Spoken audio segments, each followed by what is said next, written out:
নিজের গাছের দুধ কচুর ডাঁটা দিয়ে আজকের রান্না। গ্রামের স্বাদ, নিজের বাগানের সবজি দিয়ে রান্নার আনন্দই আলাদা।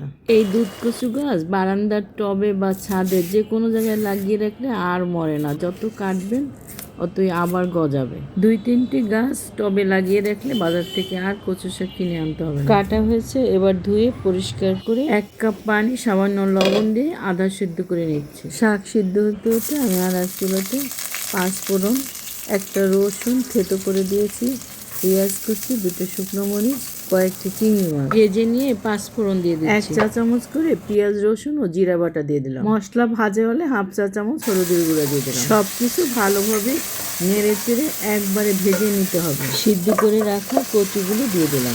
নেড়ে চেড়ে সব মশলা মিশিয়ে দিয়ে কচুর টুকরোগুলো ভেঙে দেব। নাড়তে নাড়তে কচু গলে যাবে।